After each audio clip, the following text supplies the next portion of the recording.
Hello,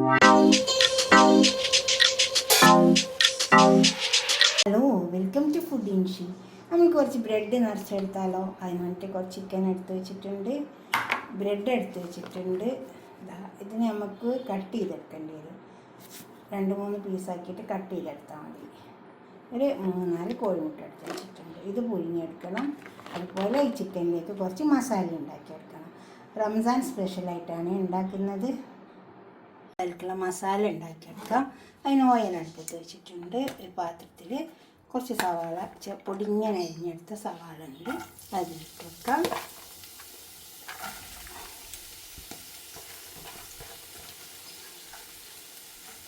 മല്ലിയില അതിലുണ്ട്, കുറച്ചുകൂടെ മല്ലിയില, അതുപോലെ തന്നെ കറിവേപ്പില. ഇതൊന്ന് വാടി, അധികം മൊരിയേണ്ട ആവശ്യമൊന്നുമില്ല, വാടി വന്നാൽ മതി. ആ ഉള്ളിൻ്റെ മധുരം ഒന്ന് പോയി കിട്ടിയാൽ മതി. സവാള ഇതുപോലെ ആയി വന്നാൽ മതി. നമുക്ക് വെളുത്തുള്ളി ഇഞ്ചി ചതപ്പിച്ച് ഇട്ടെടുക്കാം. അതുപോലെ തന്നെ ഇതൊന്നൊരു പച്ചമണം പോകട്ടെ.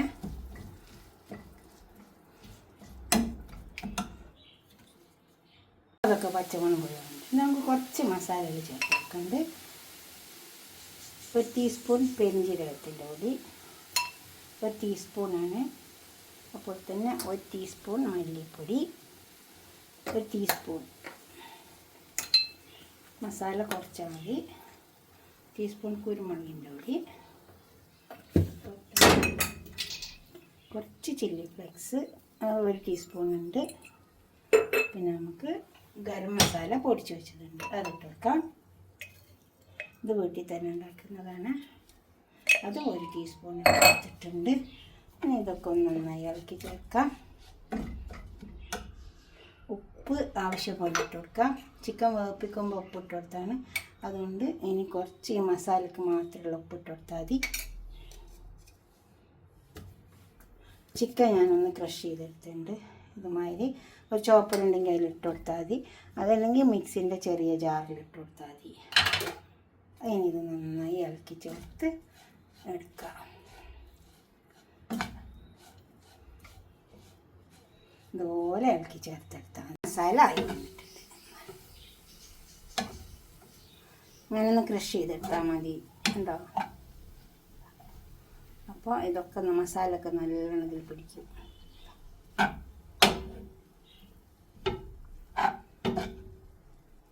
ഇതിൽ കുരുമുളകിൻ്റെ പൊടിയും ചില്ലി ഫ്ലക്സും ഒക്കെ ഇട്ട് കൊടുത്തിട്ടുണ്ട്. അതിനെ കൊണ്ടാണ് പിന്നെ ഞാൻ മുളകിൻ്റെ പൊടി ഇടാതിരുന്നത്. കണക്കായ എരിവുണ്ട്. ഇപ്പോൾ ബ്രെഡ് കട്ട് ചെയ്തിട്ട് വെച്ചിട്ടുണ്ട്, കണ്ടോ? ഇതുപോലെ ഒന്ന് കട്ട് ചെയ്താൽ മതി. ഇങ്ങനത്തെ അപ്പമാണെങ്കിൽ അതെല്ലാം ഇതേപോലത്തെ തന്നെ വാങ്ങാൻ കിട്ടുകയാണെങ്കിൽ ഇങ്ങനത്തെ എല്ലാം നിറച്ചാൽ മതി. അത് കട്ട് ചെയ്യുമ്പോൾ കത്തി ഒന്ന് ചൂടാക്കി കൊടുത്താൽ മതി. അങ്ങനെ ഒന്ന് ചൂടാക്കിയിട്ട് ഒന്ന് ഹീറ്റാക്കുക കത്തി, എന്നിട്ട് കട്ട് ചെയ്താൽ മതി. അപ്പോൾ നന്നായി കട്ട് ചെയ്യാൻ പറ്റും, കണ്ടോ? ഇതേപോലെ ഇങ്ങനെ കട്ട് ചെയ്തെടുക്കാൻ പറ്റും. ഇനി ഇതിലേക്ക് നമുക്ക് ചിക്കൻ നിറച്ച് കൊടുക്കുക. ആദ്യം ഇതിൻ്റെ കുറച്ച് ഇതിൻ്റെ ഉള്ളിലത്തെ ഇതിങ്ങോട്ട് എടുക്കുക. ഇതിലേക്ക് ചിക്കൻ നിറക്കുക. ചിക്കൻ വെച്ച് ഫില്ല് ചെയ്ത് കൊടുക്കുക. ഇതിൻ്റെ ഉള്ളിൽ നിന്ന് എടുത്തത് കളയരുത് കേട്ടോ, അതിൻ്റെ മേലെ വെച്ച് കൊടുക്കാൻ വേണം.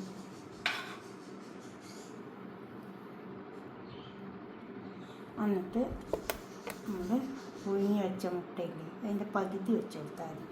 ഫുള്ളും വെച്ച് കൊടുക്കണമെങ്കിൽ വെച്ച് കൊടുക്കുക, പക്ഷേ ഞാൻ പകുതിയേ വെക്കുന്നുള്ളൂ. ഒരു മുട്ട മുഴുവൻ തിന്നാൽ പിന്നെ ഇത് തിന്നാൻ പറ്റില്ല. അപ്പോൾ കഴിക്കണമെങ്കിൽ അതുകൊണ്ടാണ് ഞാൻ ഹാഫ് വെച്ച് കൊടുത്തത്. നമുക്കെല്ലാം കഴിക്കണ്ടേ. നല്ലോണം ചിക്കൻ വെച്ച് കൊടുത്താൽ അപ്പം നല്ല ടേസ്റ്റ് ഉണ്ടാവും.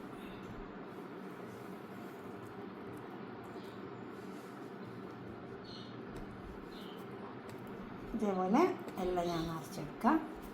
ഞാൻ അപ്പം നിറച്ച പോലെ തന്നെ നിറച്ചാൽ മതി.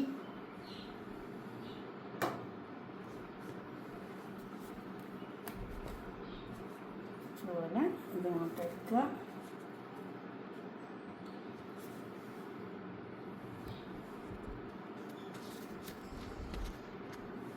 കണ്ടോ എടുത്തന്നെ ഫസ്റ്റ് മറ്റേ പോലെ തന്നെ മറിച്ച് കൊടുക്കുക.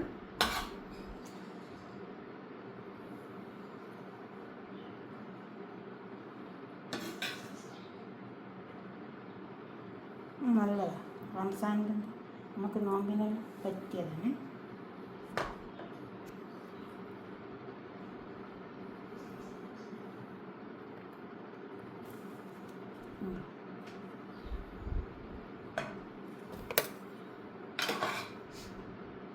നോമ്പില്ലാത്ത സമയത്തും വൈകുന്നേരം ചായക്കും ഗസ്റ്റ് വന്നാലും ഒക്കെ നല്ലതാണ്.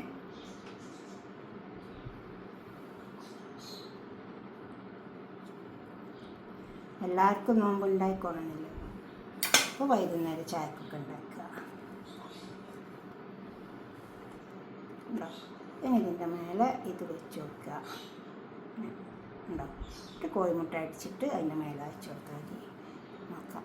ഇനി ഇത് 2 കോഴിമുട്ട കുറച്ച് മൈദയും കൂട്ടിയിട്ട് ഉപ്പ് ഇട്ടിട്ട് കലക്കിയെടുത്തതാണ്. ഇതേമാതിരി ഇനി ഇത് നമുക്ക് ഇത് ഉണ്ടാക്കി വെച്ചത് നമുക്കിതിലൊന്ന് ഡിപ്പ് ചെയ്ത് കൊടുക്കുക.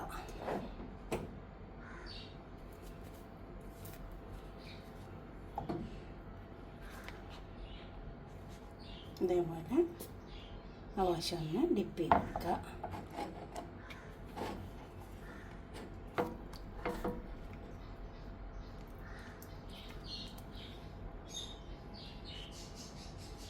ഇതേമാതിരി ഡിപ്പ് ചെയ്ത് കൊടുത്താൽ അപ്പോൾ നന്നായി മുരിഞ്ഞ് വരും. ഉണ്ടോ ഇതേപോലെ ആദ്യം ഈ ഭാഗം കമഴ്ത്തി വെച്ച് വെക്കുക.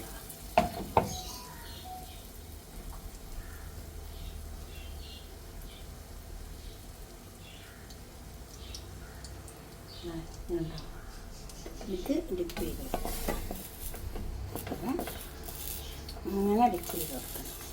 എന്നിട്ട് പിന്നെ 4 വശം ഒന്ന് എണ്ണയിൽ മുക്കി കൊടുത്താൽ മതി.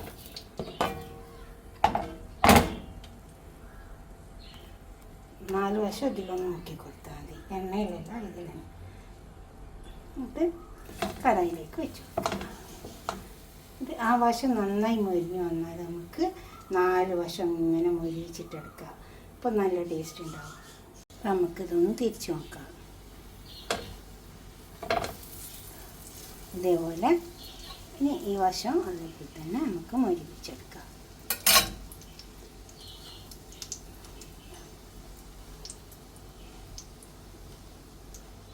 ഇനി ആ വശം അങ്ങനെ 4 വശം മൊരിപ്പിച്ചെടുക്കുക. അപ്പോൾ നല്ല ടേസ്റ്റ് ഉണ്ടാവും. മൊരിഞ്ഞ് വരട്ടെ, നല്ലോണം മൊരിഞ്ഞ് വരട്ടെ, അപ്പോഴേ ടേസ്റ്റ് ഉണ്ടാവുള്ളൂ. ഇപ്പോൾ കണ്ടോ 4 വശം മൊരിഞ്ഞ് വന്നിട്ടുണ്ട്. ഇതുപോലെ മൊരിഞ്ഞ് വരണം, അപ്പോഴേ നമുക്ക് നല്ല ടേസ്റ്റ് കിട്ടുള്ളൂ. ഇതുപോലെ 4 വശം മൊരിഞ്ഞ് വരണം.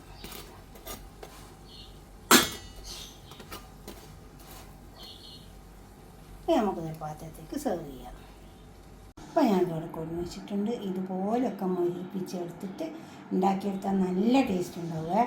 കുറച്ച് മൈദ കൂട്ടിയാൽ മതി. 2 കോഴിമുട്ടി ഇതിനിപ്പോൾ ഞാൻ എടുത്തത് ഇങ്ങനെ 3 എണ്ണത്തിനെടുത്തത് 3 പീസ് ഉണ്ട്. എന്നിട്ട് അതിന് 2 കോഴിമുട്ടി എടുത്ത് 1.5 ടേബിൾ സ്പൂൺ മൈദപ്പൊടി എടുത്ത് അത് നന്നായി കലക്കിയെടുക്കുക. കുറച്ച് വെള്ളം കുറഞ്ഞിട്ട് കലക്കിയെടുക്കുക. ഉപ്പ് ഇട്ടിട്ട് കലക്കിയെടുത്തിട്ട് അതിങ്ങനെ ഇതിൽ ഡിപ്പ് ചെയ്ത് വെക്കുക. അതുപോലെ ഉണ്ടാക്കിയെടുത്തിട്ട് നിങ്ങളുടെ അഭിപ്രായം നിർദ്ദേശമൊക്കെ കമൻറ്റ് ബോക്സിൽ അറിയിക്കുക. ലൈക്ക് ചെയ്യുക, ഷെയർ ചെയ്യുക, സബ്സ്ക്രൈബ് ചെയ്യാത്തവരൊക്കെ ചെയ്യുക. ഇത് ഞാൻ മുന്നേ ഇതേപോലെ ഒന്ന് ഉണ്ടാക്കിയിട്ടിട്ടുണ്ട്. Okay, by.